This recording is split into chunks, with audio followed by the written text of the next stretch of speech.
안녕하세요. 저는 경기도 쪽에 살고 있는 30대 여성입니다. 우리가 흔히 하는 말 중에 세상 정말 좁다는 말 많이들 하잖아요.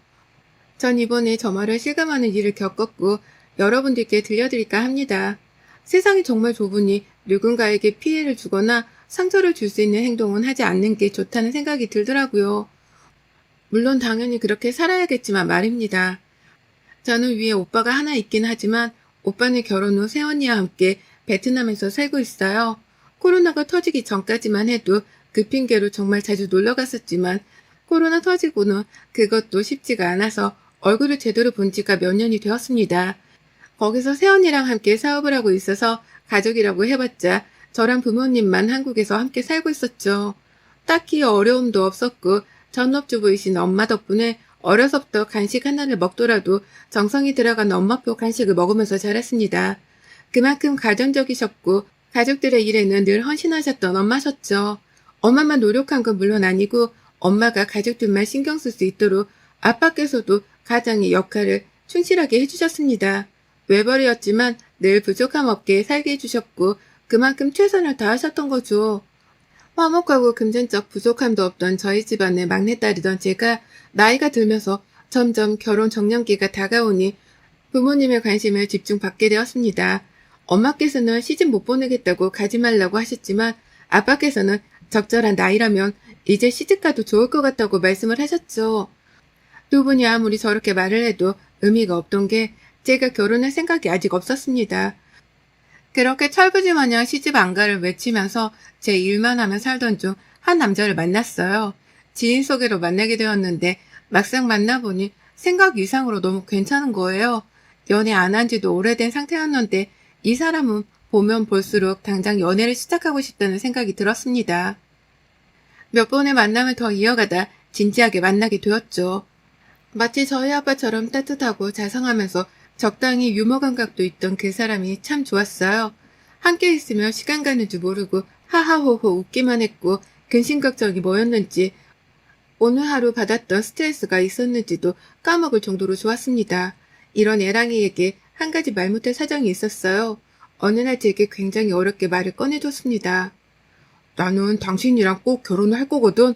그러려면 이 얘기를 꼭 해야 한다는 생각이 들더라고. 정말 쉽지 않은 얘기지만 들어줄래? 그럼 당연하지. 천천히 한번 얘기해볼래? 알겠어.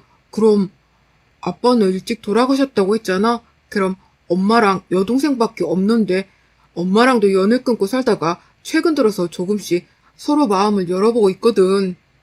어? 그게 정말이야? 무슨 일이 있었길래? 우리 엄마 욕하는 것 같아서 말하기 쉽지가 않은데 엄마 성격이 좀 유별나. 남 얘기하는 것도 좋아하시고 고집도 세고 소통도 어려운데 가장 중요한 건 아빠가 돌아가시고부터 이런저런 핑계를 말하면서 일도 안 하시고 나한테 돈만 바라더라고. 모른 척 돈도 해드렸는데 도가 지나치니까 결국 싸움도 되고 연까지 끊었어. 그렇구나. 어려운 얘기일 텐데 솔직하게 해줘서 고마워. 뭐 그럼 지금은 어머님이랑 사이가 다시 좋아지고 있는 거고 여동생도 가운데서 힘들었겠네? 응. 엄마가 여러 차례 손을 내밀었는데 내가 거부했거든? 근데 이번에 여동생이 언제까지 그럴 거냐고 가운데서 힘들다고 하길래 마음을 열어보려고 노력 중이야. 당신이랑 결혼할 거라면서 정작 이렇게 중요한 얘기를 안 했더라고. 그래서 고민하다가 말하는 거야. 그래, 말하기 쉽지 않았을 건데 고마워. 내가 혹시 도움이 될지는 모르겠지만 어머님이랑 꼭 다시 예전처럼 사이 좋아질 수 있게 나도 노력해볼게. 애랑이의 어려운 고백에 저는 놀라움도 있었지만 감동했습니다. 내용만 딱 봐도 이건 본인 얼굴에 침 뱉길 수준이기에 말하기가 쉽지 않잖아요. 그런데 제게 이런 얘기를 고백해주는 걸 보니 이 사람이 정말 내게 진심이구나 싶었습니다. 그 이후 대면대면한 시무와 애랑이를 위해 노력했어요. 이 둘의 사이가 좋아져야 제가 편할 것 같았습니다. 그리고 시모의 성격 때문에 연까지 끊었던 애랑이기에 혹여나 결혼 후 저를 괴롭히거나 시집살이를 시키면 미련도 없이 뒤도 돌아보지 않고 연 끊을 거라는 말을 또 하곤 했죠. 그런 모습을 보면 정말 얼마나 징글징글하게 당한 건가 싶었습니다. 전 애랑이에게 먼저 시모를 보고 싶다고 권유를 했고 시모와 저희 두 사람은 만났어요. 처음 인사를 드리기도 하고 이 둘 사이도 어색하기에 정말 숨막힌 어색함이 있었죠. 그치만 그럴수록 더 밝게 아무렇지 않게 행동을 했고 약간 푼수처럼 이 둘 사이를 회복하기 위해 노력했습니다. 안녕하세요, 어머님. 저는 최수민이에요. 나와주셔서 너무 감사해요.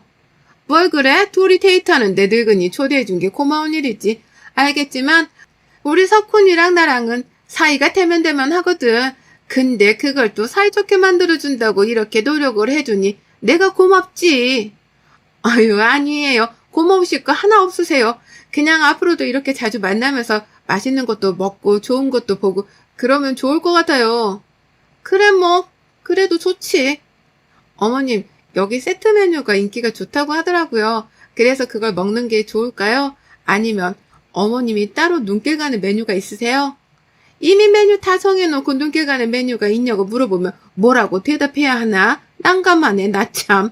뭐 요즘 아가씨들 다 그런가 봐. 엄마, 그렇게 말을 해? 이럴 줄 알았어. 그런 식으로 말할 거면 그냥 이 사람 보지 마. 엄마가 혹시 메뉴 고르는 거 어려워할까봐 세트 메뉴가 제일 인기가 많다고 알려준 거잖아. 근데 그거 말고 따로 먹고 싶은 게 있는지를 물어본 거고 배려를 해주는 건데 뭐가 그렇게 마음에 안 들어서 비꼬면서 말을 해? 너는 또 나한테만 뭐라고 하냐? 나도 내가 느낀 그대로를 말한 거야. 이미 메뉴를 세트 메뉴 먹으라고 정한 것 같은데 뒷말을 뭐하러 하냐? 뭐 이런 뜻이지. 내가 그런 말도 못하냐? 결국 이 모자 관계는 이날도 싸움이 일어났고 쉽지는 않다는 걸 느꼈습니다. 별것도 아닌 걸로 마치 서로를 공격하기 위해 기다리고 있는 것처럼 보였고 뭐 하나 걸리기만 하면 딱 걸렸다는 느낌으로 서로 헐뜯었죠. 이런 모습이 너무 충격적이고 낯설기도 해서 마음이 헷갈리고 많이 무겁더라고요. 저희 집안 모습과는 너무 다르니까요.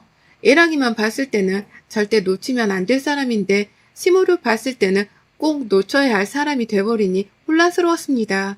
그럼에도 시간이 흘러갔고 전 제가 해볼 수 있는 건 우선 해보기로 했죠. 시모와 애랑이의 관계 회복을 위해 그 이후에도 아랑곳하지 않고 저희 데이트할 때 몇 번씩 시모를 더 모셔서 함께 했습니다. 정말 예쁜 카페도 모시고 가고 맛있는 맛집이나 여행을 함께 모시고 간 적도 있었어요. 그럴 때마다 시모는 말씀하셨죠. 세상 참 좋아졌다. 커피 한 잔 먹으러 왔는데 무슨 외국에 온 것 같네. 요즘 사람들은 이런 곳에서 데이트를 하는구나. 어머님, 여기 분위기 괜찮죠? 제가 딱 어머님이 좋아하실 것 같아서 오늘은 여기다 하고 모시고 왔어요. 그래, 분위기 너무 좋고 만족스럽네. 이놈 자식은 저만 좋은 곳 다녔네, 그래. 수민이 아니었어? 난 이런 곳이 있는 줄도 모르고 죽었겠어. 좋으면 좋다고 하시지. 왜 또 말씀을 그렇게 해? 좋다고 했잖니. 내가 언제 싫다고 했어? 너무 좋으니까 어이없다는 뜻이지. 너는 무슨 말만 하면 그렇게 예민하게 반응하고 그러니? 어? 내가 그렇게 싫어? 어디 말을 해봐라. 아, 정말 또 왜 그래요? 분위기 좋은데 망치지 말고 그냥 이따가 가죠. 봐라, 수민아. 얘가 날 이렇게 무시하는데 나라고 기분이 좋겠어? 이러니 아무리 폐 아파 낳은 자식놈이라고 해도 나도 싫은 거야. 나도 사람이고 감정, 기분이 다 있는데 왜 나를 못 잡아먹어서 안달이냐고. 어머님, 진정하세요. 당신도 그만해. 저 솔직히 말할게요. 두 분 관계가 좋아지길 바라는 순수한 마음에 노력을 많이 하고 있는데 매번 이런 식으로 서로 헐뜯기만 하시면 저 정말 힘들어요. 적어도 제가 노력하는 게 보이시면 두 분도 서로에 대해 노력 좀 해주세요. 결국 솔직한 심정을 내비추니 그때서야 시무와 애랑이는 조용해졌습니다. 솔직하게 말하고 나면 속이 시원할 거라고 생각을 했는데 막상 그렇지도 않았어요. 오히려 뭔가 더 저들 관계에 끼어들기 싫어졌고 알아서 하게 냅둘까 싶었습니다. 저도 사람인지라 지친 거죠. 막말로 저들끼리는 저렇게 난리인데 제가 뭐라고 나서서 이러고 있나 막 그런 생각이 자꾸만 들었습니다. 복잡한 마음에 생각이 많았는데 하필 이때 집에 문제도 터졌어요. 멀쩡하시던 아빠께서 갑자기 쓰러지셨고 뇌 쪽에 문제가 생겨 수술까지 받아야 했습니다. 소식을 듣고 헐레벌떡 병원으로 갔는데 이미 수술 중이셨죠. 하필 이때 친오빠는 들어올 수 없는 상황이라 엄마랑 저 둘이서 손을 붙잡고 얼마나 울고불고 했는지 모릅니다. 정말 하늘이 도왔고 아빠께서는 큰 수술을 이겨내시고 무사히 깨어나 주셨어요. 이제 회복만 잘하고 앞으로 관리를 잘해주면 문제가 없다는 말을 들었습니다. 그러나 아빠가 병상에 계시는 동안 집은 완전 비상이었죠. 사업을 운영하시던 아빠의 사업장은 마비가 되었고 결국 돈으로 막아야 하는 상황이 벌어졌습니다.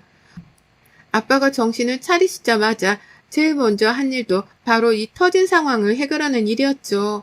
평소에 아빠 사업에 대해서 아는 것도 없었기에 다들 제게 연락을 주셔도 할 수 있는 말이 아무것도 없었습니다. 그런 제 무지함에 너무 답답했어요. 아빠 병원 비용도 만만치 않은 상황이었는데 일하시던 곳에 많은 돈이 필요한 상황이 되니까 집안 경제가 한순간에 기울었습니다. 살면서 한 번도 돈 때문에 이렇게 온 가족이 걱정해 본 적이 없었는데 결혼이라는 축복받을 일을 결심한 상황에 터진 일이죠.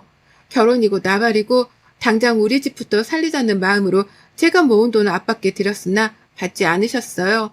이건 결혼자금으로 꼭 남겨두라며 그 돈 있어도 없어도 해결될 거면 되는 거고 해결이 안 될 거면 안 되는 거라고 말씀을 하셨습니다. 결국 한평생을 전업주부로 사셨던 저희 엄마께서는 이 상황을 지켜보고만 있을 수 없다며 일을 하겠다고 하셨어요. 그러나 쭉 주부로 사셨기에 할 수 있는 일이 별로 없으실 거라 혹여나 상처받으실까 걱정이 되었습니다. 엄마, 마음은 알겠지만 너무 고된 일은 안 했으면 좋겠어. 내가 같이 찾아봐 줄게. 성급하게 막 들어가지 말고, 알겠지? 무슨 소리야, 딸. 엄마 일할 곳 정했고 다음 주부터 출근하기로 했어. 엄마 다니는 미용실 원장님이 소개해줘서 공장 가기로 했어. 일도 많이 힘들지 않고 엄마 또래 사람들도 많아서 좋을 거라고 하더라고. 정말? 그래도 공장 일이면 너무 힘들지 않을까? 걱정되는데. 에이, 일은 힘들지도 않고 괜찮다고 하더라고. 그리고 자식들도 다 컸는데 이제 주부로 살 이유도 없지. 엄마도 그렇게 나가서 돈 벌고 사람들이랑 얘기도 하고 어울리면서 살려고. 그런 마음가짐도 달라지고 훨씬 좋은 것 같아. 그래? 엄마, 알겠어. 대신 생각보다 일이 너무 힘들면 바로 그만두고 다른 곳 알아보기다. 억지로 참고 하지 말고. 엄마께서는 단골 미용실 원장님의 추천으로 공장에 취직을 하게 되셨습니다. 아무리 일이 힘들지 않다고 한들 전업주부로만 살다가 사회생활을 몇십 년 만에 하시는 거라 너무 걱정되더라고요. 아마 사회초년생 때 첫 출근을 하던 저를 지켜보는 엄마의 심정이 이러지 않았을까 싶습니다. 안 하던 일을 시작하고 힘든 걸 알기에 칼퇴를 하고 곧장 집으로 와서 저녁도 준비하고 집안일도 하면서 엄마의 수고를 덜어주려고 노력했습니다. 엄마께서 정말 잘 적응을 하고 계신 건지 힘든데 억지로 속이는 건 아닌지 걱정이 많았죠. 아빠께서는 퇴원을 하셨으나 집에서 어느 정도 휴식을 취해야 하는 기간이 필요하셔서 하시던 일을 예전처럼 할 수는 없었습니다. 상황이 이러니 힘들어도 참고 하실까 엄마가 너무 걱정이 되더라고요. 이런 표현이 조금 그렇지만 물가에 내놓은 아이를 기다리는 심정으로 매일 엄마가 퇴근하시길 기다렸습니다. 그렇게 기다리다가 엄마가 오시면 엄마의 하루는 어땠는지 물어봤어요. 엄마, 오늘은 어땠어? 일은 정말 괜찮았던 거야? 응, 일은 들은 것처럼 정말 어려울 게 하나 없더라고. 그래서 괜찮아. 대화가 잘 통하는 사람들도 있어서 같이 밥도 먹고 그러고 있어. 아, 정말 다행이네. 그래도 중간에라도 너무 힘들면 꼭 그만둬야 해. 알겠지? 딸이 엄마 걱정해주는 거 너무 고마운데 이제 마음 놓고 너도 예전처럼 너 인생 살아. 엄마는 자식 둘이나 낳고 키운 강한 엄마니까 걱정 말고. 내가 좀 유난 떨기는 했지? 그냥 나는 엄마가 힘들고 상처받고 그런 게 싫어서 자꾸만 물어보고 또 물어보고 그랬던 것 같아. 힘들어도 엄마가 이기고 견뎌내야 할 몫이니까 너무 걱정 마. 그렇게 따지면 너 사회초년생일 때 상사들이 괴롭히고 힘들게 해서 매일 밤 우는데 엄마가 해줄 수 있는 건 없었잖아. 다 똑같은 거야. 엄마는 제게 마음의 짐을 내려놓으라고 따뜻하게 말씀을 해주셨어요. 그렇게 말씀하신 이유가 이해가 가면서도 한편으로는 마음이 무겁기도 했습니다. 그치만 제가 자꾸 이렇게 엄마를 걱정하는 모습을 보이면 아빠께서 오히려 더 미안해 할 것 같다는 생각이 들어서 그 이후부터는 유난을 떨지 않았어요. 그리고 애랑이에게도 집 사정을 다 말한 후 결혼을 조금만 미루자고 했습니다. 애랑이는 당연히 이해한다면서 우선 저희 집이 회복해야 제가 마음이 편해지니 천천히 시간을 갖고 생각하자고 말을 해줬어요. 그 따뜻한 말 한마디에 힘을 얻기도 했습니다. 덕분에 힘을 얻은 저는 새롭게 변한 저희 집에 적응을 하며 다시 예전처럼 일어설 수 있다고 늘 생각했어요. 친오빠는 사업 때문에 들어올 수는 없었지만 돈으로나마 미안함을 표시했고 오빠의 도움으로 조금씩 악화되었던 상황들이 풀렸습니다. 제 돈은 절대 받지 않았던 아빠도 친오빠 돈은 받으시더라고요. 아마 시집도 안 간 딸 돈을 쓰는 건 미안했겠지만 장가도 가서 잘 살고 있는 아들의 도움은 받기 덜 미안하셨겠죠. 조금씩 집안의 사정이 풀려가니 마음이 놓였지만 엄마의 표정은 어딘지 모르게 힘겨워 보였습니다. 신경을 안 쓸래 안 쓸 수가 없었고 전 결국 하루 날 잡고 엄마께 물어봤어요. 엄마, 내가 신경을 안 쓰려고 해도 그렇게 안 돼. 무슨 일 있는 것 같은데 솔직하게 말을 해줄래? 그게 정말 너무 화가 난다, 딸. 어떻게 해야 할지 모르겠어. 사람들도 다 괜찮고 일도 안 힘들어서 좋거든. 근데 유독 한 사람만 엄마를 그렇게 괴롭혀. 없는 소문을 막 만들어서 내가 남자 직원을 꼬시는 여우라고 하지를 않나. 툭하면 뒤에서 다 들리게 욕하고 정말 미칠 것 같아. 뭐라고? 그 사람 엄마랑 동년배 아니야? 그런데 나이 먹고 할 짓이 그렇게 없어서 직장에서 그런 짓을 한대? 그러니까 말이야. 엄마랑 마음이 맞아서 같이 다니는 직원들이 있는데 굳이 그 직원들을 한 명씩 불러내 내 험담을 그렇게 하나 봐. 우리끼리 사이가 안 좋아지길 바라는 거지. 나 하나 왕따시켜 뭐 하겠다고 그러는지 모르겠는데 소문을 들어보니 늘 그렇대. 꼭 한 사람을 지정해서 괴롭혔고 결국 견디다 못해서 엄청 싸우거나 퇴사하거나 그랬다고 하더라고. 아니 이유가 있을 거 아니야. 어떻게 이유도 없이 그래? 본인보다 눈에 띄거나 사람들이랑 잘 어울리면 못마땅한가 봐. 엄마는 들어온 지 얼마 안 된 상황에 마음 맞는 사람들도 많이 생겼고 난생 처음 하는 일이라 걱정했는데 칭찬도 많이 받고 그러니까 마음에 안 드나 봐. 말도 안 돼. 그 사람 정신 나간 거 아니야? 엄마, 왜 그걸 당하고 있어? 당장 그만두던가 아니면 들이받아. 그래서 엄마도 고민 중이야. 심적으로 너무 괴롭거든. 한두 번도 아니고 매번 저러니까 죽겠더라고. 아우, 당연하지. 그래서 요즘 얼굴이 안 좋았구나. 알고 보니 엄마를 지독하게 괴롭히던 사람이 있었고 그 사람 때문에 엄마께서는 매일 스트레스를 받고 계셨더라고요. 이 얘기를 듣고 나니까 가슴이 찢어질 듯 아팠습니다. 그 텃세를 부리다 못해 없는 얘기까지 지어내서 한다는 말을 들으니 그 억울함이 어느 정도일지 상상이 되지도 않았어요. 그래도 엄마께서는 끝까지 버틸 거라며 퇴사를 하는 건 그 사람에게 지는 거라 그렇게 하고 싶지도 않다고 했고 전 그런 엄마를 묵묵히 응원하고 얘기를 들어주는 거 말고는 해줄 수 있는 게 없었습니다. 그러던 중 하루는 엄마께서 누가 봐도 많이 운 듯한 모습으로 퇴근을 하셨어요. 놀란 마음에 엄마께 왜 그러냐고 물었습니다. 엄마 뭐야? 왜 그래? 무슨 일이야? 딸, 엄마 그냥 다 뒤집고 그만뒀어. 그 여자는 사람도 아니야 정말. 알고 보니 그 여자가 저희 엄마의 심기를 제대로 건드렸더라고요. 저희 아빠가 편찮으신 걸 알고 그 여자는 남편은 쓸모가 없어져서 집에 나몰라라 두고 남자 많은 공장에 와서 하나 꼬셔가려고 취업을 했다는 소문을 내고 다닌 거죠.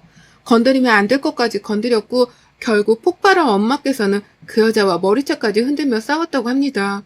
퇴사를 한 엄마는 집에서도 많이 우셨고 아픈 시간을 곁을 지켜드리며 함께 보냈어요. 그 이후 어느 정도 집안 사정도 풀렸고 엄마가 또 상처받는 게 싫어서 그냥 일을 하지 말라고 했습니다. 엄마는 집에서 휴식을 취하시며 지인들을 만나니 그때의 충격과 공포에서 벗어난 듯 보였고 이때 미루던 결혼을 하게 되었죠. 이것저것 준비를 하고 드디어 태망의 상견례 날이 다가왔고 떨리는 마음으로 갔습니다. 제가 엄마에게 신경 쓰는 동안 남편과 시모의 사이는 꽤 좋아져서 다행이었거든요. 그렇게 상견례장에 도착했고 웃으며 인사를 나누는데 시모의 얼굴을 본 엄마께서는 표정이 한없이 일그러졌고 갑자기 물을 냅다 뿌리시는 겁니다. 절대 이럴 뿐이 아니라 너무 놀랐어요. 엄마! 자네 엄마라는 사람이 인간이었어? 난 이 결혼 절대 허락 못해. 내가 죽으면 죽었지. 첫 단 여자 집안에 내 딸 시집 절대 안 보내. 그 이유는 네가 더 잘 알지? 얼굴 쳐다보면서 더 말하고 싶지도 않다. 당신도 나오고 수민이 너도 나와. 아니 네가 왜? 그러니까 사람은 죄 짓고 사는 게 아니야 이 사람아. 엄마 공장 다닐 때 지독하게 괴롭히던 그 나쁜 년이 바로 저 년이야. 그러니까 결혼 허락 못해 나는. 뭐라고? 그게 사실이야? 어머님, 아니 저기요 아줌마. 당신 머리채를 쥐어뜯으러 공장으로 몇 번이나 쳐들어갈까 했는데 꾹 참았네요. 그래도 당신 보면 해줄 말이 있었는데 이렇게라도 하니 참 좋은데요. 나이 좀 똑바로 쳐 드시고 정신 차리고 사세요. 그리고 허언증이 있으신 것 같은데 이참에 치료라도 받아보시던가. 전 그 길로 부모님 모두를 모시고 나와버렸고 얘랑은 저를 붙잡고 난리를 쳤지만 거들떠도 보지 않았습니다.